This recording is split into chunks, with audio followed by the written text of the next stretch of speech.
Pucks with Haggs is brought to you by Prize Picks and the Game Time app. Pucks with Haggs, we got another edition here, the Pucks with Haggs podcast, powered by Prize Picks, the exclusive daily fantasy partner of the CLNS Media Network. I believe this is the 131st episode of the Pucks with Haggs podcast, so thank you very much, everybody out there, for listening. I'm your host, Joe Haggerty. You can find my work at joehaggerty.substack.com. Subscribe yourself to a premium membership. You get all of my NHL and Bruins writing sent straight directly to your inbox via email. I also write 3 columns a week for the Boston Sports Journal, so pretty much the morning after every single game, check out bostonsportsjournal.com. You'll see my thoughts on the Bruins game there as well. Today I've got friend and colleague, the New England Hockey Journal's Evan Marinovsky. You may see him on TV on Nesson. You may see his stories in the New England Hockey Journal. You may see him at prep school rinks all across New England, watching all the great young players out there, the great young hockey players in New England. Evan, how's it going, my friend? It's good. I hope they see all that, because if they don't, something went very wrong. So they better be seeing that. That's but good. right. I'm good, Haggs. It's a fun time of year. I like this. It is a fun time of year. There's no question about it. You know, I see, like last night at the Bruins game, when I was at the Canadiens game, you see agents huddled with like talent scouting directors for the NHL teams, and you know they're starting to talk about like what the hockey season's going to look like and the young players they're going to be looking at, and like we're not quite there yet, right? Because it's not Thanksgiving and it's still early. We're not even at Halloween yet, so some of the hockey stuff is early as far as the prep schools go and all that other stuff. But it's starting. The wheels are starting to turn, right, in that world. Yeah, I was at Seb's actually Thursday night. I missed the Bruins game. I watched it this Friday morning, but I was there for a River Rats Junior Eagles 14s game. Billy Jaffe's son is actually on that Junior Eagles team. Yeah. And it's, it sounds very young, but those kids are coming up quick, 2010. Is that underage kid still on that team too? That's like a year younger than everybody else. He's got, I think, a Russian last name, I want to say. Yes. He is on that team. They have another 2011 as well, but he was not dressed, or I don't think he was able to play. But Prudovsky's a good player. Good game. It was a great game. Yeah, a lot of prep school coaches, because credit to Dan Panciocco from the River Rats. He emailed us a couple weeks ago and said, "Hey, this is great. We're gonna play a game Thursday night at Seb's. Prep school coaches should come." And it was great. There were a lot of prep guys there watching, and it was a good game. 2-1. Junior Eagles won. Late goal for the River Rats, got it close and good pace. So I liked it. And it was like an hour because they didn't do any intermission. So I got home, watched the third period of the Bruins. It was perfect. I loved it. Beautiful. Sounds like a great little event for everybody to come see the talent that's out there. So kudos to the organizers of that game for getting everybody out there to take a look at the young players. A lot of talented young Bruins kids. Bruins fans are listening to this. Like, can you please just talk about the Bruins? You shut up, Evan, please. No, Evan, we love this stuff. I'm glad you talked about that a little bit. Let's also thank our sponsors, though, before we get into it. Prize Picks. You guys all know about Prize Picks. We love us some Prize Picks here. Download the Prize Picks app today and use the code CLNS and get $50 instantly when you play $5. That's code CLNS on Prize Picks to get $50 instantly when you play $5. You don't even need to win to receive the bonus. It's guaranteed. Prize Picks, run your game. Also, take the guesswork out of buying tickets with our friends at Game Time. We love Game Time. Game Time is phenomenal. Comedy, concert, sporting event, doesn't matter. Use Game Time. Download the Game Time app, create an account, and use the code CLNS for $20 off your first purchase. Terms do apply, but again, download the Game Time app, create an account, and use the code CLNS for $20 off your first purchase. Download Game Time today. What time is it, Evan? It's game time. It is game time. Thank you very much. That's absolutely true. All right, let's get to the business at hand. 2 games into the books right now for the Boston Bruins. Obviously, very disappointing game against the Florida Panthers. They did not look ready to play in the first period. It looked like the speed completely caught them by surprise, and they were flat-footed and not ready for it. A lot of the same old, where it felt like they were chasing around the Panthers looking for a fight, and the Panthers were just kind of laughing at them and really taking advantage of it. And it had a very like big brother, little brother, like big bully on the block against the kid trying to prove that he's as tough sort of dynamic between those two teams, as we've seen the last couple of years between these two teams. So it was a lot of the same old. A lot of the defensemen still having a lot of trouble with the forecheck and the pressure that was getting thrown at them. There was a lot of that going on. Much better game against Montreal. The second night, a lot of the newcomers had good games. Elias, Lindholm, Koepke, Zadorov, I thought played really well. Kostelik, Mark Kostelik was fantastic. So really good, I think, a much more representative, I think, effort of what the Bruins are and who they can be against Montreal. Granted, not against a great playoff level team, and they're playing their number 2 goalie. But still, I thought it was a good game. The one thing I guess I would take away from both games, Evan, and I'm interested in your thoughts on, the fourth line. Looks like they're onto something. Kostelik, very, very good in the preseason, has rode that momentum right into the regular season, had 2 goals against Montreal, is involved in tons of scrums around the net, is very physical, is pretty fast for a big guy, is like 6'4", will go around the net and get his nose dirty, can really do a lot of different things. And I like what I've seen out of him. And, even Jim Montgomery after the Montreal game kind of saying someone really wants to call you. Oh, that's Finn. School just got out. He's probably telling me to come pick him up, and I am not doing it.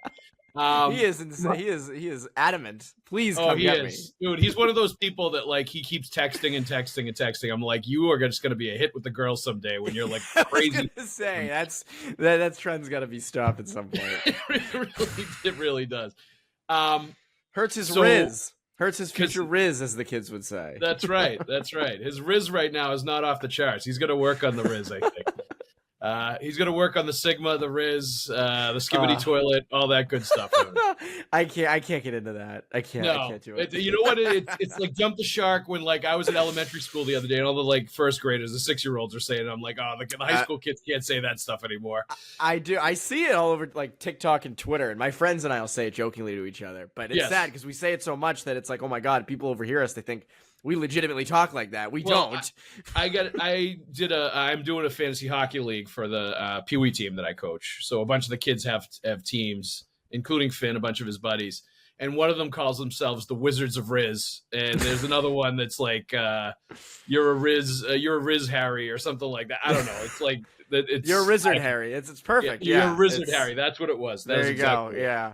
The Riz was so big on TikTok, doing the Riz face and everything. It's a whole big thing. The mewing when you do like this or whatever, all that stuff is just stupid, ridiculous. I know it all because I'm around those kids all the time. Yeah, no, I would expect that. All right, so Kostelik, we totally did.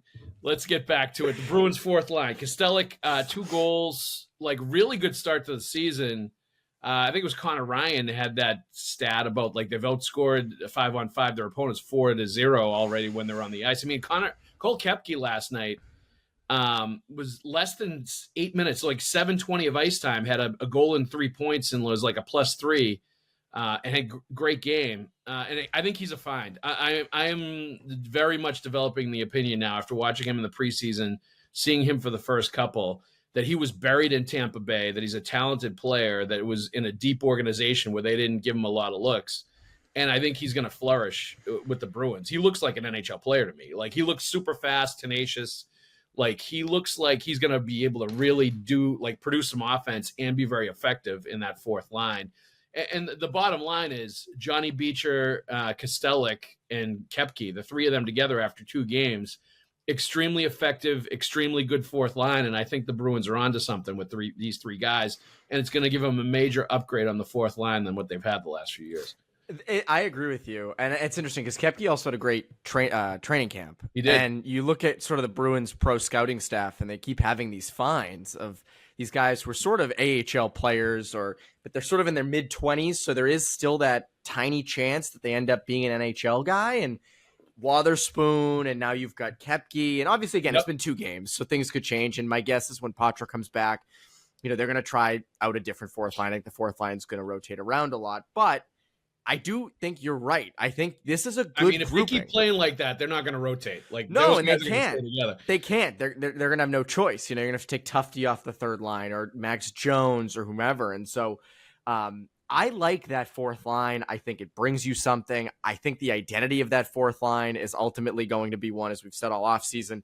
You forecheck the hell out of teams, long cycles, physical. Are they going to be the Corrali, Achari, Wagner, shutdown line? I don't think it's going to be that. I think, your shutdown line might more be that second line. But I do think you have something with that group.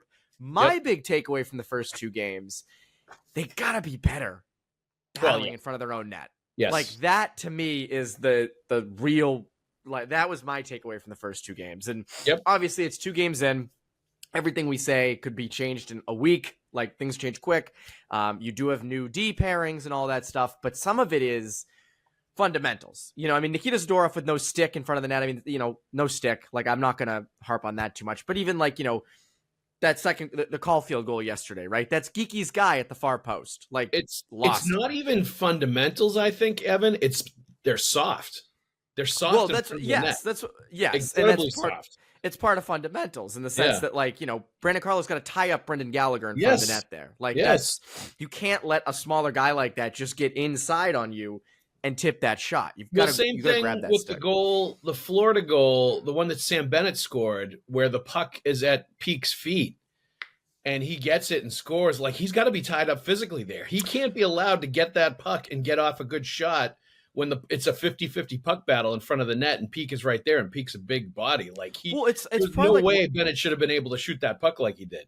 It's like what you probably teach, Finn's team and your daughter's team of, like, when you're a defenseman and the puck is loose in front of your own net, you don't go for the puck. No, you go for a body. You grab someone like that. Take you tie them up. It's not interference. And so I think that and those net front battles, they're losing. And again, like, was Swayman's read perfect on that Caulfield goal? No, he sort of lost the shot from the point. Yep. And we can get into Swayman in a sec. But again, it just goes back to, like, you have big guys.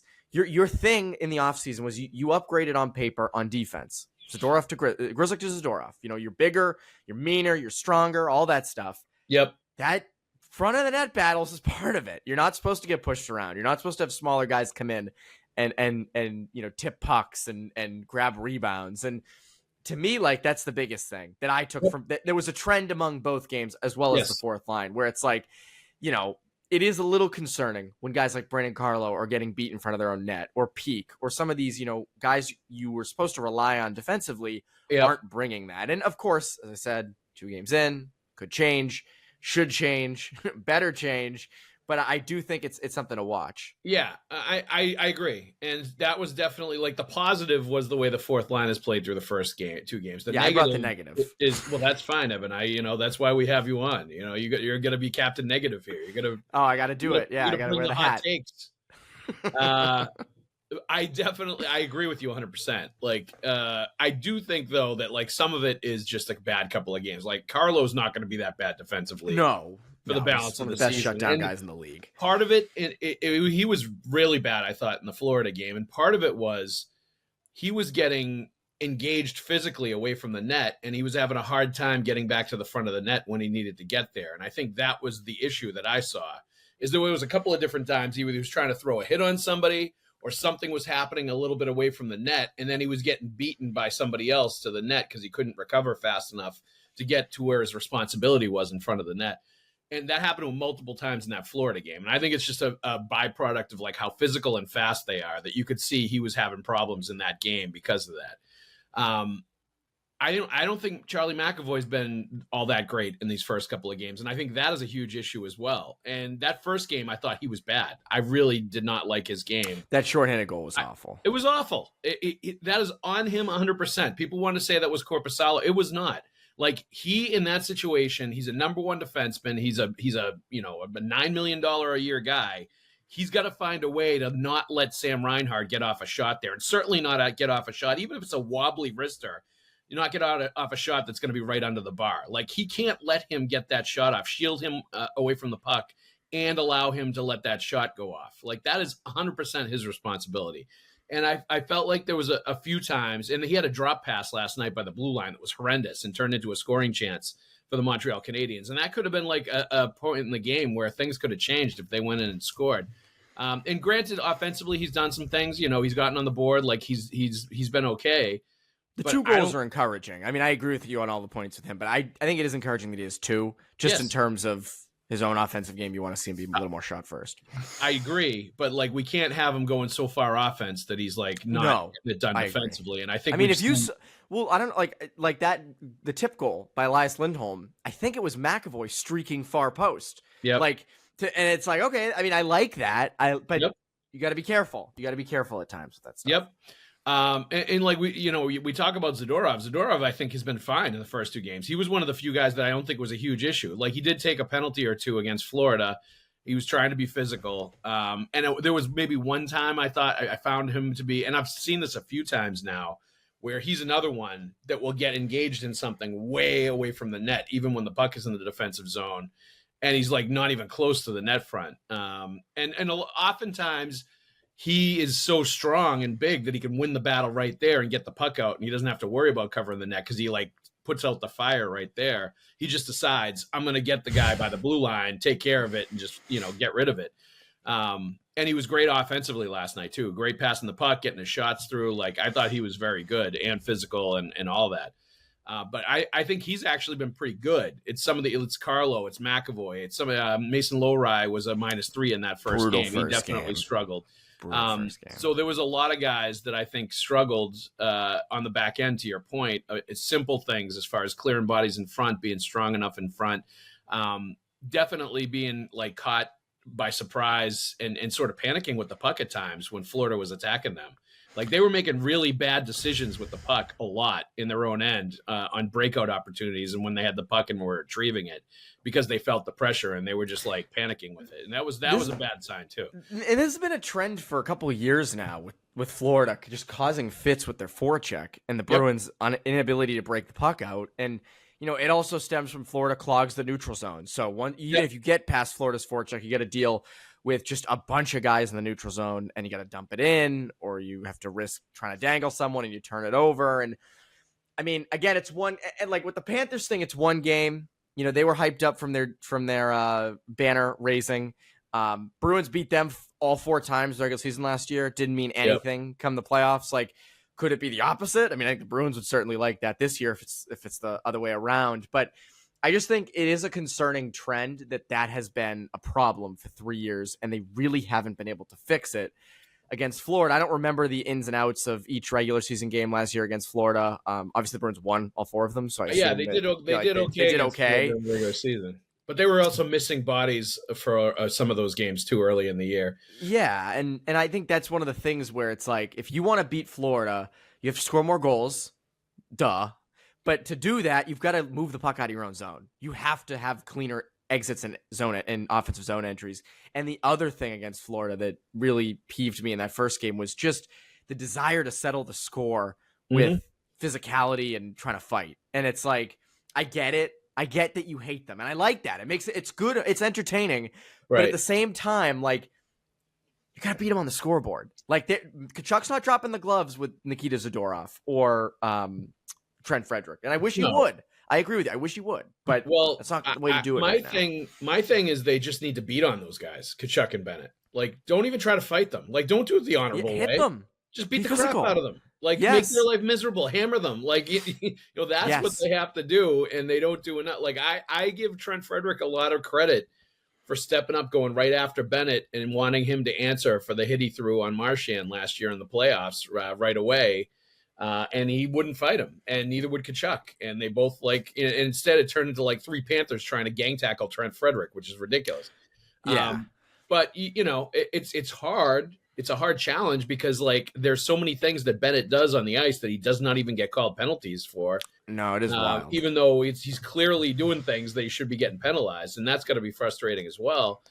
But I think you just have to not, you can't depend on them like doing it the honorable way and trying to fight you. You just have to pick your spots. They toe the line. Clean their clock when they put themselves in any kind of a vulnerable position, and that's really what you have to do to make them pay. Either that or go after Barkov, go after Reinhardt, go after their skill guys and hammer them and make them be the ones that get pissed at Kachuk and Bennett and have to tell them, like, cut the crap. I'm getting hammered. Isn't that what McAvoy did at the beginning of game? What was it last year in the playoffs? Yeah. There was a like open ice hit, like first shift. Like I think it was for Haggs, maybe. Yeah. who, congrats to him, just signed a huge deal. All these guys are signing these massive deals. Yep. So good for him. But yeah, I mean, just like that, I agree with you. That's the way to do it. That it, it's like if there's a defenseman that you want to go after, you dump it in his corner and put him through the glass. Like, Yep. And I know it's harder with Bennett and Kachuk, especially for guys like Frederick, because how much are you going up against them? How many times are you actually getting a chance to hit them? But yeah, I find Frederick in particular, he's a big, strong guy, but he does not really get in there fast enough to lay big hits on people. He's not a big hitter. No. He's never been. No, he's not. That's not really his thing. Like, he's definitely tough and he will fight. But he's not the guy like Lucic that's going to throw a puck in the corner, find the guy, and like just hammer him on the forecheck with a hit, like he used to, like and murder defensemen with the hits. Like, he just doesn't get there fast enough, and that's not really his thing. But they do have guys, whether it's Kostelic, like they have other guys that I seem more than willing to do that this year, which is good news. Prize Picks is the largest daily fantasy sports platform in North America and the easiest and most exciting way to play daily fantasy sports. Instead of battling thousands of other players that could be pros or sharks, you simply pick more or less than on 2 to 6 player stat projections, and you just watch the winnings roll right in. It's fun and pretty simple. Prize Picks is the best way to win real money this football season. Which players are going off? Which ones aren't? Make your picks in less than 60 seconds and turn your sports opinions into real money all season long on Prize Picks. I love Prize Picks because I'm going to take some of my observations from other fantasy football and throw them right into Prize Picks. Players that are going off. Kyler Murray had a great start to the season. He's kind of cooled off a little bit now, so I maybe would stay away from Kyler Murray. But that's just an example of the kind of things you can go after in Prize Picks. This week on Prize Picks, I'm looking at the football board and selecting Justin Jefferson for more than 83.5 receiving yards and Patrick Mahomes for less than 267.5 passing yards. Tyreek Hill for more than 97.5 receiving yards and Saquon Barkley for more than 67.5 rushing yards. You can now win up to 100 times your money on Prize Picks with as little as 4 correct picks. Prize Picks also offers weekly promotions that can lead to big payouts, like Taco Tuesday. Each Tuesday, Prize Picks discounts select players' projections up to 25% to provide even more value for your lineups. Download the Prize Picks app today and use the code CLNS and get $50 instantly when you play $5. That's code CLNS on Prize Picks to get $50 instantly when you play $5. You don't even need to win to receive the $50 bonus. What's better than that? It's guaranteed. Prize Picks, run your game. Yeah, and I agree, and I think that's a big thing. I just think the way to beat the Panthers is ultimate. Like you have to figure out the breakout. The Panthers are not going to be scared of your physicality. They just aren't. They are not built that way. They are sort of the aggressor. I don't see the Bruins overtaking them in that sense until they beat them in a playoff series. Yep. And I know you and I might disagree on this, but like, I like that the Bruins have gotten bigger. I think it's good for the playoffs. No, it helps. But in terms of deterring stuff, I mean, the same stuff was happening with the Panthers the other night. Like, I don't know if Max Jones being on the ice is really detering someone from doing something. Now, we'll never know. Maybe something didn't happen. It's not slashing referees instead of slashing Florida Panthers players. Well, there's the problem. There's the other thing. That's not to deter anything. Yeah, and again, like Evan you Rodriguez. Ever get a call from the ref. That's about the only thing that can deter. Yeah, you can't Dennis Weidman the ref. But note to Max Jones: do not Dennis Weidman the ref. Bad idea. Please don't do that. Please don't. But it's funny. Like, Evan Rodriguez puts the stick on his shoulder and laughs at him, and it's like, I just, that narrative of like, big guys deter other guys from doing stuff. Maybe it's just the league is different now because you've covered the league longer than I have. You've seen it, but in this day and age, I don't know if that's really a deterrent. I think it's going to take time for that to like. Maybe it will. I read that game as a continuation extension of what's been going on the last couple of years. The Bruins didn't quite make the statement they wanted to make, but I think they will continue to like learn from that, and that the tide will turn on that as the season goes on because of the personnel they have. And because, frankly, I don't think the Panthers are as good this year as they were last year. No, I agree with you. Losing players and everything else. So, like, I think the tide is going to turn to a degree, and I think the investment they've had in heaviness, physicality, size, strength, all that stuff is going to pay dividends. It's just going to take a little while. Like, it did not happen. It could. It did not happen on opening night when they raised the banner and they were all jacked up emotionally, and it really felt like it was more of the same of what we've seen to this point. There was no, like, distinct change or difference between the two teams and the way the game played out in that first one. But give it some time, because like it frankly, and this is not a good thing for Jim Montgomery, that it didn't look like the Bruins were ready to play in the first period of that game. It just didn't. It did not look like at all they were ready to play. It didn't look like they were ready for the speed. They were not prepared for it. Like, and the whole team, it looked A to Z. It looked like they were not ready to go. And that starts to become a reflection on the coach, unfortunately, when you see that happen, especially against that team that ended your season the year before. And they've been hyping it up for a month. Yeah. And you should know it's going to be a fast, physical game. You should have your best. You should be like skating around like your hair is on fire if you're the Bruins, playing that team in that environment. And it was not anything like that. It was exactly the opposite. No, so that was a brutal one. I mean, like, yeah. And it's funny because the game kind of in the second and third, not evened out, but it just kind of got into the swing of things. But when it was 4-1 after that first, all I could think of was that 2018 opener against the Caps, where it was like 7 or 8-1. I was like, this might be headed down the exact same road of just like a brutal night. That game always reminds me. It was, I think, Matt Porter's first game as when he was on the beat. I'll never forget this. After the game is over, Bruce Cassidy's talking to us. First question right out of the gate. Matt Porter, first game covering it as the Bruins beat writer. So did you see that one coming? I was like, what? And Cassidy just looked at him and cocked his head and was like, "No, I did not see that." You just want to leave the room. You're like, "No, I can't. This is too much." This is like Larry David and Curb. I cannot. That was the welcome to the beat moment right there. Yes. See that one coming? I've heard that from someone before, and I laughed my ass off. Like Cassidy's face was like, WTF? Like, what? Like, who is this goober they have covering this team now? What the hell? Thankfully for Matt Porter, it went way uphill and much better from there. But that was a rough starting right out of the starting chute. Yes. It turns into a pretty funny story, though, after the fact. And it turned into a great season. That actually ended up, it worked out. So it did. Maybe it'll be the same this year. So, all right. Yeah. Great observations for the first couple games. Like, that's basically what I had too. Like, Lindholm obviously looked good last night. I really liked his contributions, the way he looked with Zacha and Pastrnak. You could see like the smart winning plays that he makes. Like, you could see what they're talking about, what the reputation's about, why there's some Bergeron-like qualities that he has. Like, there was one play towards the end when the goalie was out for Montreal and they were furiously trying to come back.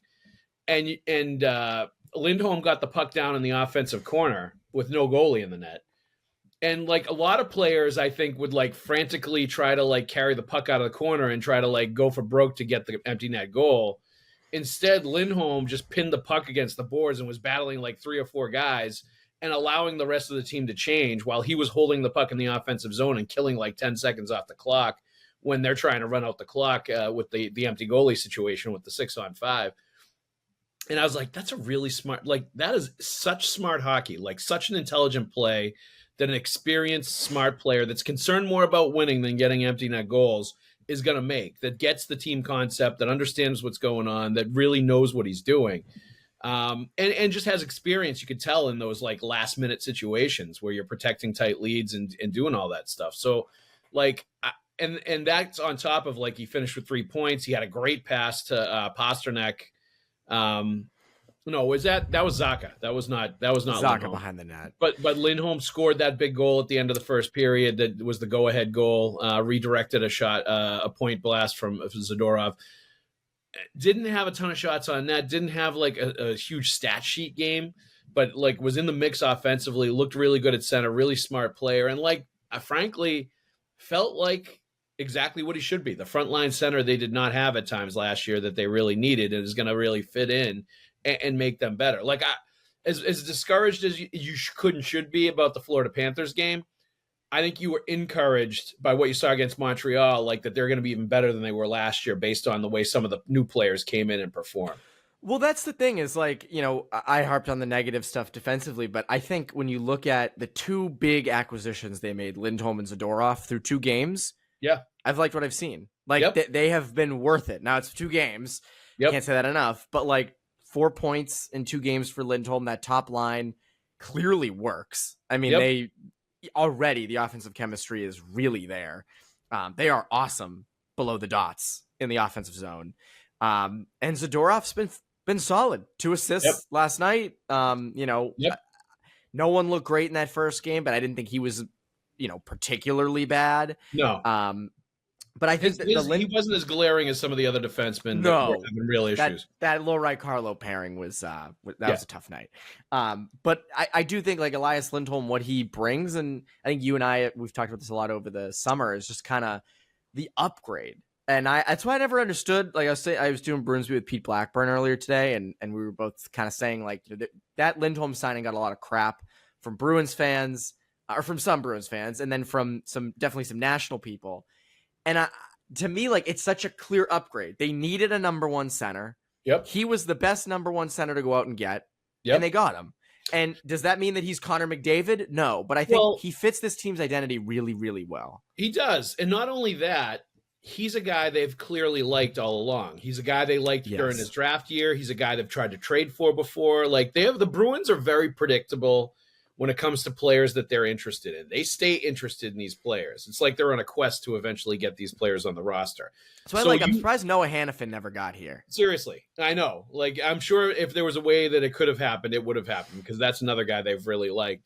But you can always, like, it's very easy to tell. Like, they're very deliberate. They're very predictable. Like, they don't make any secrets about the players that they like. Like, you can understand pretty quickly what the Bruins are about and what they want. And, part of that is I think them at times keeping it simple instead of like overcomplicating things or trying to like use all the subterfuge to hide the guys that they like or what. Like, they don't do that. Like, if they let it be known if they like a player, the player knows, like, finds out pretty quick. All right, the Bruins really like me. Like, that in turn makes them, like, a lot of times want to play for Boston because everybody wants to feel wanted. Like, I like the way that they do that because they stay on players. They keep the scouting reports that they've had from when they're 18 years old, and they hold on to them, and they track these guys as they go through their careers. And it's very obvious that they do that. And it pays off when it comes time to potentially get some of these players, or it comes time to get these players that have been buried in other organizations like a Cole Koepke. That they clearly were watching and decided, this guy would be a good fit here. And he absolutely has been. So you start to really give them the benefit of the doubt on big ticket players and little ticket players when they bring them in that they're going to be good fits and that they're going to be exactly what the Bruins want them to be. Like, they almost never put the round peg in the square hole, or the square peg in the round hole with the players that they're looking for and the players that they bring in. They do an extremely good job of identifying what they need, identifying who the player is, and having really good fits. So, like, I almost assume now when they sign somebody that's just going to work out, because so much of the time it does. Do you think Jack Eichel would have been a square peg in a round hole here? Yeah. I don't think he would have been good. I don't think he would have been good as a guy playing in his hometown either, to be honest with you. I don't think he's the kind of guy that would have had at least early on, maybe he would get to a point where, like, he could be really good. Oh man, my face is frozen in a great pose right now. There we go. It was. That was good. I think he's one of those guys that maybe when he was younger, I don't think would have had a lot of success playing in Boston and being a hometown kid playing. Like, maybe as he gets older, I would agree. Easier. And Charlie Coyle actually has talked about that, how when he was younger, it was a blessing for him to be in Minnesota. And he wasn't sure if he would have done as well if he were here when he was really young and got a chance to, like, find himself, become an individual, like, be away from home for a while, like all that stuff. And then was able to come to Boston when he was ready for it, instead of having it all thrust on him when he was like 19, 20 years old. So, well, I think it's tough for Eichel's not alone. Tough for those young guys. Yeah, Eichel's not alone in being a guy that probably it wouldn't have been great for him to be a Bruin. Ironically, though, it works out in Vegas. Yeah, he works in Vegas, but good for him. I agree with you. I've wondered that because he's not like Eichel was always wanted by Bruins fans, but he was never the type of player that they would covet. Like, he would be an upgrade, no doubt, even when they would have had to trade for him. But he doesn't fit the mold of a Bruin. Elias Lindholm doesn't. I'm not saying I'd rather Lindholm than Eichel. I'm not getting into all that. But, like, Lindholm fits what they need, what they've historically had, sort of the blueprint for what kind of, even like Zadorov fits sort of the blueprint of a defenseman that they would go after. So, like, they did go out and get two guys who fit their culture and mold and who love the city, which I think is a huge part of it. I love that in other sports, Boston can be viewed differently by some guys, but in the NHL, Boston's a pretty good city. Like It is. City players love Boston, which is a good thing. So Yep. it helped. It helped in this case. Absolutely. No, it's the Bruins are a destination spot NHL wise. There's no doubt about it.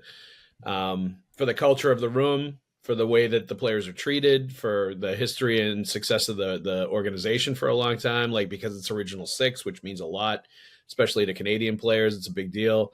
All that stuff. We'll be back to the show in a minute, but let's thank our sponsors right here. And then right now we've got Game Time. Do you remember your first NFL football game? I do. I remember going into the New England Patriots and the Cincinnati Bengals. It was 1985. It was the last game of the regular season, and the Patriots had to win to clinch a wild card spot in the playoffs. And what did they do? They went out and beat the Bengals. They won the game. And I honestly remember this game very vividly because I was 11 years old at the time.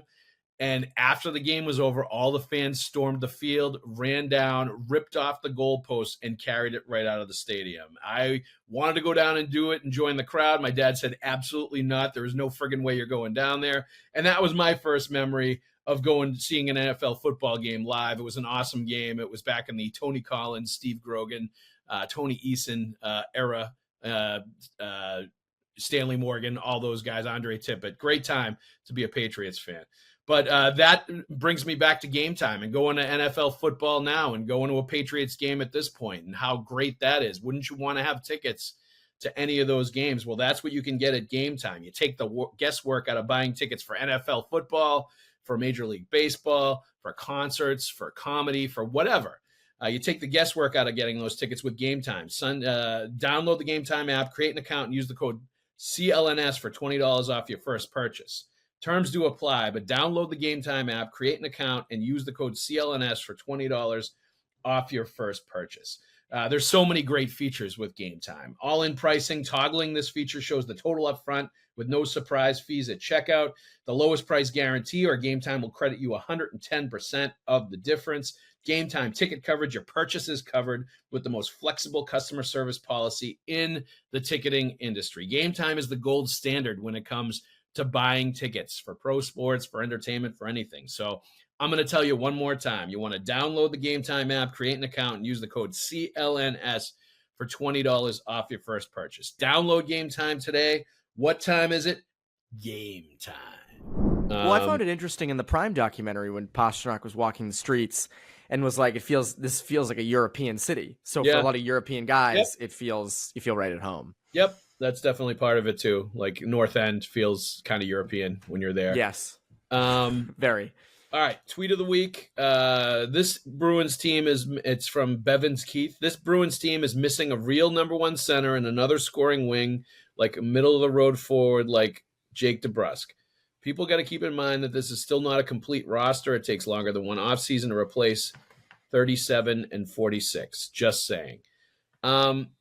I don't think this team is missing a real number one center. I think Elias Lindholm is a perfectly good number one center. And to your point, we were talking about people underscoring or underrating Lindholm in the signing.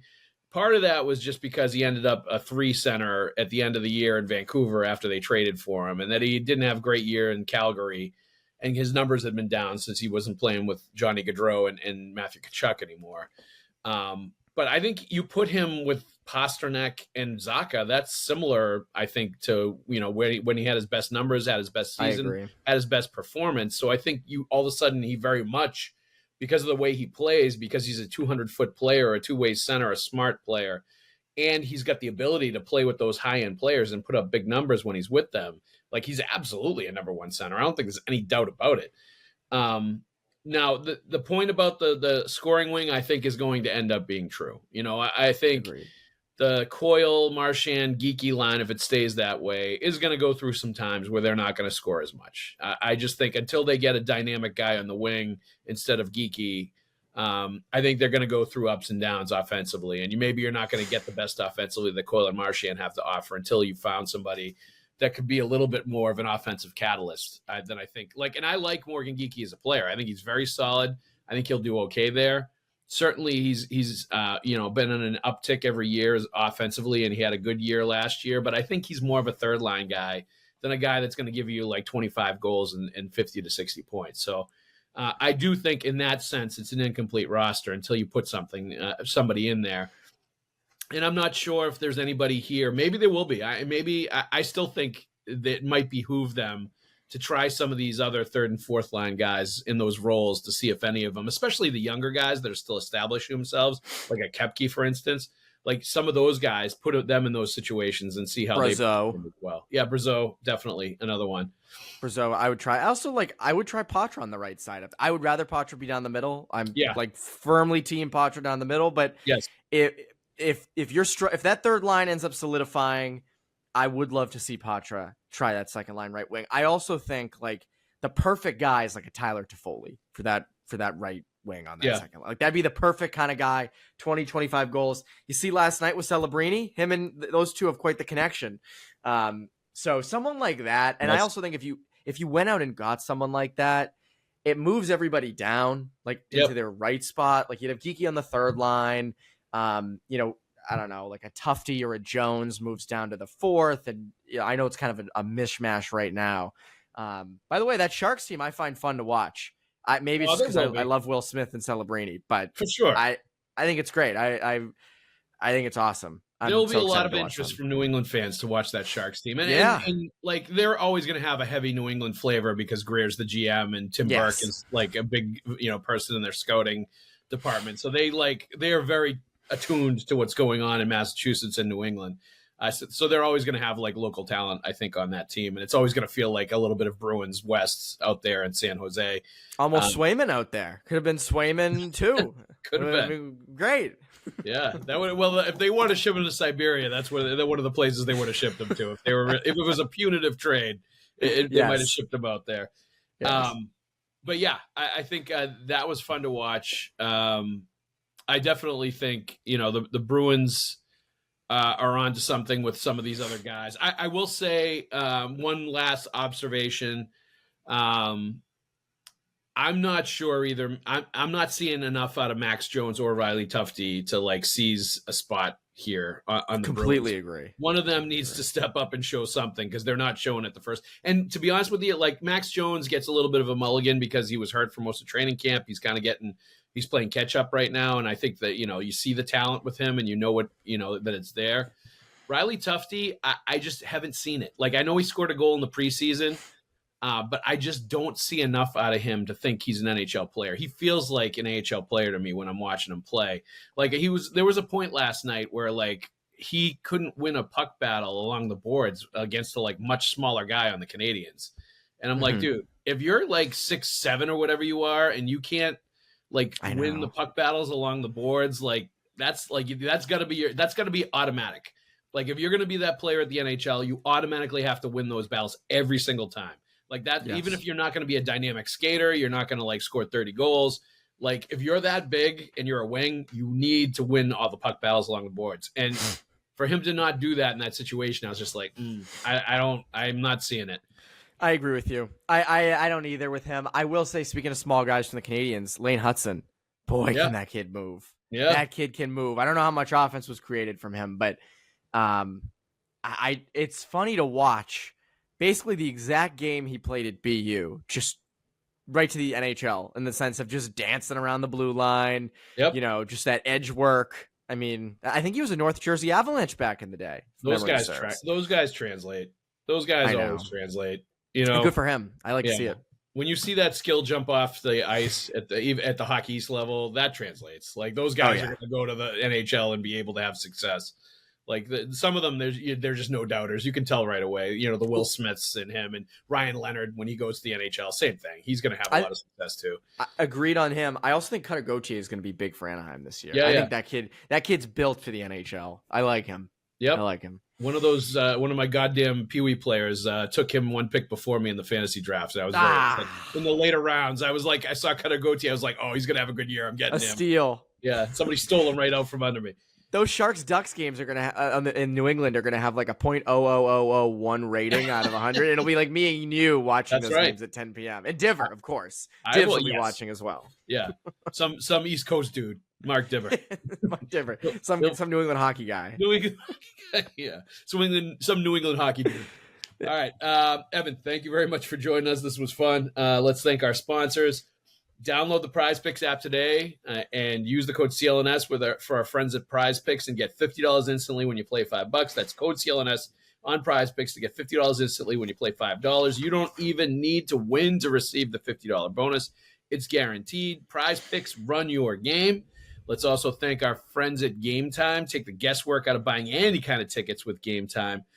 Download the Game Time app, create an account, use the code CLNS for $20 off your first purchase. Terms do apply, but again, download the Game Time app, create an account, use the code CLNS for $20 off your first purchase. Download Game Time today. What time is it, Evan?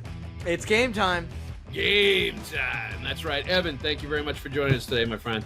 Of course. Thanks for having me. Everybody else out there, thank you for listening. We'll see you at the rink.